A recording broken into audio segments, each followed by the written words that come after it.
अथ श्री संतान गोपाल स्तोत्रम्। श्रीशं कमलपत्राक्षं देवकी नंदनं हरिं सुत संप्राप्तये कृष्णं नमामि मधुसूदनम्। नमाम्यहं वासुदेवं सुत संप्राप्तये हरिं यशोदां कगतं बालं गोपालं नन्दनन्दनम्। अस्माकं पुत्रलाभाय गोविन्दं मुनिवन्दितं नमाम्यहं वासुदेवं देवकी नन्दनं सदा। गोपालं डिम्भकं वन्दे कमलापतिमच्युतं पुत्रसंप्राप्तये कृष्णं नमामि यदुपुङ्गवम्।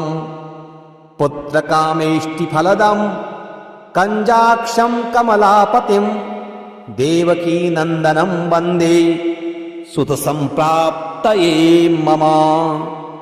पद्मापते पद्मनेत्र पद्मनाभा जनार्दन देहि मे तनयं श्रीश वासुदेव जगत्पते। यशोदां कगतं बालं गोविन्दं मुनिवन्दितं अस्माकं पुत्रलाभाय नमामि श्रीशमच्युतम्। श्रीपते देवदेवेश दीनार्तिहरणाच्युत गोविन्द मे सुतं देहि नमामि त्वां जनार्दन। भक्तकामद गोविन्द भक्ष्यं रक्ष शुभप्रद देहि मे तनयं कृष्ण रुक्मणी वल्लभ प्रभो।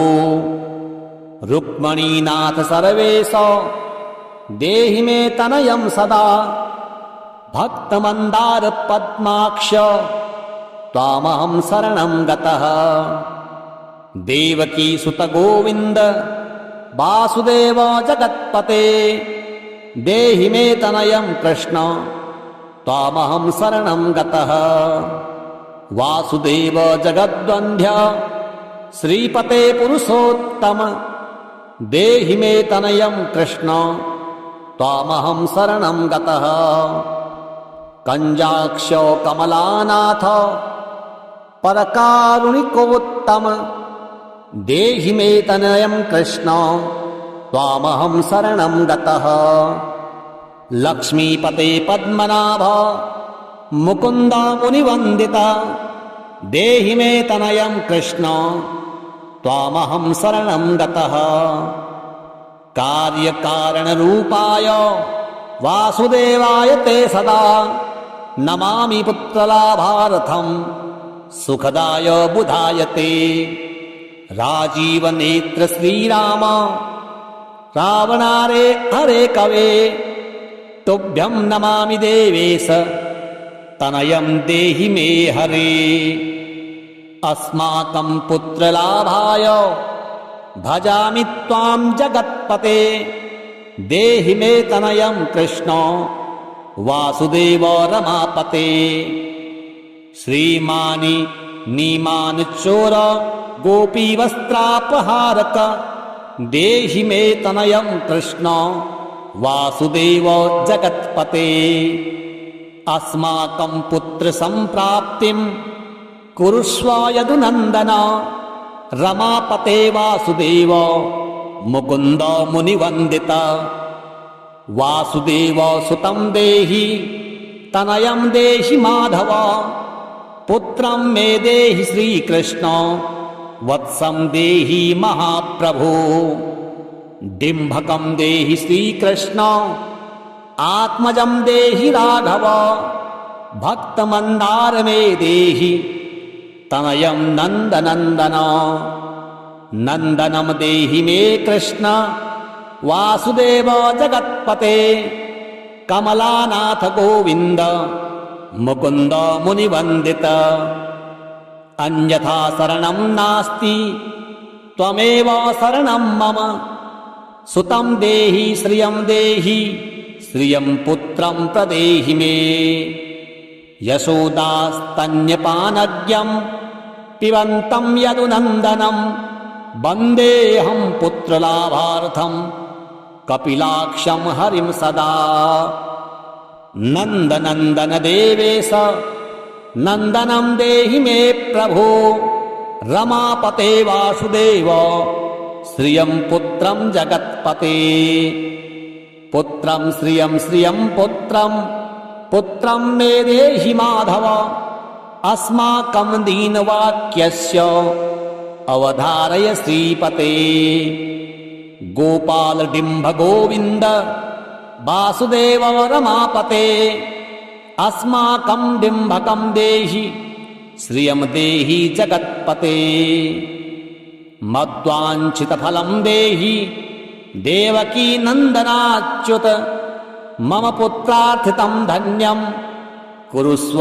यदुनन्दन याचेऽहं त्वां श्रियं पुत्रं देहि मे पुत्रसम्पदं भक्तचिन्तामणे राम कल्पवृक्ष महाप्रभो आत्मजं नन्दनं पुत्रं कुमारं डिम्भकं सुतम् अर्भकं तनयं देहि सदा मे रघुनन्दन वन्दे सन्तान गोपालं माधवं भक्तकामदम् अस्माकं पुत्र सम्प्राप्य सदा गोविन्दमच्युतम् ओङ्कारयुक्तं गोपालं श्रीयुक्तं यदुनन्दनं कलिं युक्तं देवकी पुत्रं नमामि यदुनायकम् वासुदेव मुकुन्देश गोविन्द माधवाच्युत देहि मे तनयं कृष्ण रमानाथ महाप्रभो राजीवनेत्र गोविन्द कपिलाक्ष हरे प्रभो समस्तकाम्यवरदद्देहि मे तनयं सदा अब्जपद्मनिभं पद्म बृन्दरूप जगत्पते देहि मे वर सत्पुत्रं रमानायक माधव नन्दपाल धरापाल गोविन्द यदुनन्दन देहि मे तनयं कृष्ण रुक्मणी वल्लभ प्रभो दास मन्दार गोविन्द मुकुन्द माधवाच्युत गोपाल पुण्डरीकाक्ष देहि मे तनयं श्रियम् यदुनायक पद्मेश नन्दगोपवधूसुत देहि मे तनयं कृष्ण श्रीधर प्राणनायक अस्माकं वाञ्छितं देहि देहि पुत्रं रमापते भगवन् कृष्ण सर्वेश वासुदेव जगत्पते रमा हृदय संभार सत्यभामा मनः प्रिय देहि मे तनयं कृष्ण रुक्मणी वल्लभ प्रभो चंद्र सूर्याक्ष गोविन्द पुण्डरीकाक्ष माधव अस्माकं भाग्य सत्पुत्रं देहि देव जगत्पते कारुण्यरूप पद्माक्ष पद्मनाभ समर्चित देहि मे तनयं कृष्ण देवकी नन्दनन्दन देवकी सुत श्रीनाथ वासुदेव जगत्पते समस्त काम फलदः देहि मे तनयं सदा भक्तमन्दार गंभीर शंकराच्युत माधव देहि मे तनयं गोपाल वत्सल श्रीपते श्रीपते वासुदेवेश देवकी प्रियनन्दन मक्तमन्दार देहि तनयं जगतां प्रभो जगन्नाथ रमानाथ भूमिनाथ दयानिधे वासुदेवेश सर्वेश देहि मे तनयं प्रभो श्रीनाथ कमलपत्राक्ष वासुदेव जगत्पते देहि मे तनयं कृष्ण त्वामहं शरणं गतः दासमन्दार गोविन्द भक्तचिन्तामणे प्रभो देहि मे तनयं कृष्ण त्वामहं शरणं गतः गोविन्द पुण्डरीकाक्ष रमानाथ महाप्रभो देहि मे तनयं कृष्ण त्वामहं शरणं गतः। श्रीनाथ कमलपत्राक्ष गोविन्द मधुसूदन मत्पुत्र फलसिद्ध्यर्थं भजामि त्वां जनार्दन। स्तन्यं पिबन्तं जननी मुखाम्बुजं विलोक्य मन्दस्मितमुज्ज्वलाङ्गं स्पशन्तमन्यस्नगुलङ्गुलीभिर्वन्दे यशोदाङ्कगतं मुकुन्दं। याचेऽहं पुत्रसन्तानं भवन्तं पद्मलोचन देहि मे तनयं कृष्ण त्वामहं शरणं गतः। अस्माकं पुत्रसम्पत्तेः चिन्तयामि जगत्पते शीघ्रं मे देहि दातव्यं भवता मुनिवन्दिता। वासुदेव जगन्नाथ श्रीपते पुरुषोत्तम कुरु मां पुत्रदत्तं च कृष्णदेवेन्द्र पूजिता। कुरु मां पुत्रदत्तं च यशोदा प्रियनन्दन मह्यं च पुत्रसन्तानं दातव्यं भवता हरे। वासुदेव जगन्नाथ गोविन्द देवकी सुता देहि मे तनयं राम कौसल्या प्रियनन्दन। पद्मपत्राक्ष गोविन्द विष्णो वामन माधव देहि मे तनयं सीता प्राणनायक राघव। कंजाक्ष कृष्णदेवेन्द्र मंडिता मुनिवंदिता लक्ष्मणाग्रज श्रीराम देहि मे तनयं सदा। देहि मे तनयं राम दशरथ प्रियनन्दन सीता नायक कंजाक्ष मुचुकुंद वरप्रद। विभीषणस्य या लंका प्रदत्ता भवता पुरा अस्माकं तत्प्रकारेण तनयं देहि माधव। भवदीय पदाम्भोजे चिन्तयामि निरन्तरं देहि मे तनयं सीता प्राणवल्लभ राघव। राम मत्काम्य वरद पुत्रोत्पत्ति फलप्रद देहि मे तनयं श्रीश कमलासन वंदित। राम राघव सीतेश लक्ष्मणानुज देहि मे भाग्यवत पुत्र संतानम दशरथात्मज श्रीपते। देवकी गर्भ संजात यशोदा प्रियनंदन देहि मे तनयं राम कृष्ण गोपाल माधव। कृष्ण माधव गोविंद वामनाच्युत शंकर देहि मे तनयं श्रीश गोपबालक नायक। गोपबाल महाधन्य गोविंदाच्युत माधव देहि मे तनयं कृष्ण वासुदेव जगत्पते। दिशतु दिशतु पुत्रं देवकी नंदनोऽयं दिशतु दिशतु शीघ्रं भाग्यवत् पुत्रलाभम्। दिशति दिशतु श्रीशो राघवो रामचन्द्रो दिशतु दिशतु पुत्रं वंश विस्तार हेतोः। दीयतां वासुदेवेन तनयो मत्प्रियः सुतः कुमारो नन्दनः सीता नायकेन सदा मम। राम राघव गोविन्द देवकी सुत माधव देहि मे तनयं श्रीश गोपबालक नायक।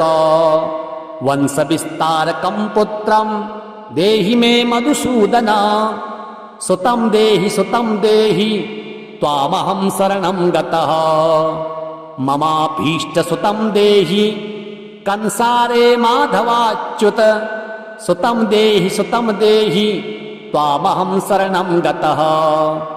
चन्द्रार्क कल्पपर्यन्तं तनयं देहि माधव सुतं देहि त्वामहं शरणं गतः।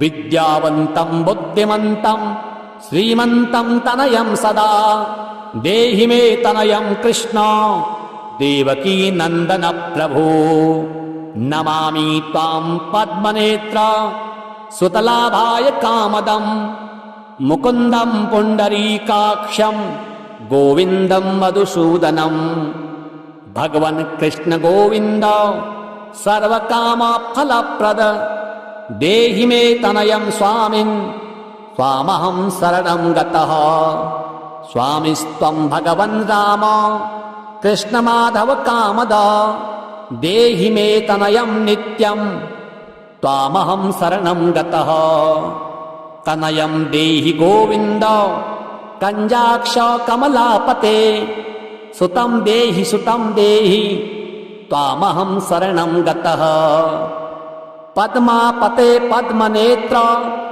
प्रद्युम्न जनक प्रभो सुतं देहि त्वामहं शरणं गतः शङ्ख चक्र गदा खड्ग सारङ्गपाणे रमापते देहि मे तनयं कृष्ण त्वामहं शरणं गतः नारायण रमानाथ राजीवपत्रलोचन सुतं मे देहि देवेश पद्मपद्मानुवन्दिता राम राघव गोविन्द देवकी वरनन्दन रुक्मणीनाथ सर्वेश नारदादिसुरार्चिता देवकी सुत गोविन्द वासुदेव जगत्पते देहि मे तनयं श्रीश गोपबालकनायक मुनिवन्दित गोविन्द रुक्मणी वल्लभ प्रभो देहि मे तनयं कृष्ण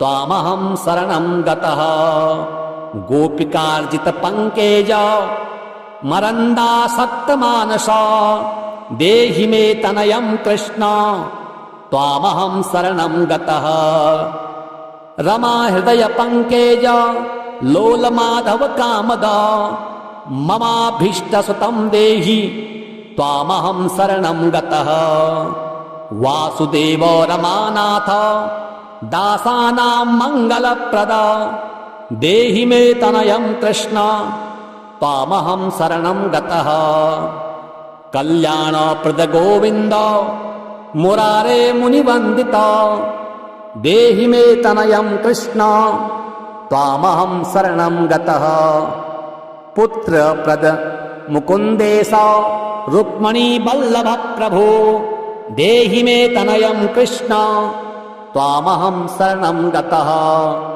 पुण्डरीकाक्ष गोविन्द वासुदेव जगत्पते देहि मे तनयं कृष्ण त्वामहं शरणं गतः दयानिधे वासुदेव मुकुन्द मुनिवन्दिता देहि मे तनयं कृष्ण त्वामहं शरणं गतः पुत्र सम्पत्प्रदातारं गोविन्दं देवपूजितं वन्दामहे सदा कृष्णं पुत्रलाभप्रदायिनं कारुण्यनिधये गोपी वल्लभाय मुरारये नमस्ते पुत्रलाभार्थं देहि मे तनयं विभो नमस्तस्मै रमेशाय रुक्मणी वल्लभाय ते देहि मे तनयं श्रीश गोपबालकनायक नमस्ते वासुदेवाय नित्यश्रीकामुकाय च पुत्रदाय सर्पेन्द्र सायिने रङ्गसायिन रमानाथ मङ्गलप्रद माधव देहि मे तनयं श्रीश गोपबालकनायक दासस्य मे सुतं देहि दीनमन्दार राघव सुतं देहि पुत्रं देहि रमापते यशोदा तनयाभीष्ट पुत्रदानरतः सदा देहि मे तनयं कृष्ण त्वामहं शरणं गतः मदिष्टदेव गोविन्द वासुदेव जनार्दन देहि मे तनयं कृष्ण त्वामहं शरणं गतः नीतिमान् धनवान् पुत्रो विद्यावांश्च प्रजायते भगवंस्त कृपायाश्च वासुदेवेन्द्र पूजिता यः पठेत् पुत्रशतकं सोऽपि सत्पुत्रवान् भवेत् श्रीवासुदेव कथितं स्तोत्र रत्नं सुखाय च जप काले पठे नित्यं पुत्रलाभं धनं श्रियं ऐश्वर्यं राजसम्मानं सद्यो याति न संशयः।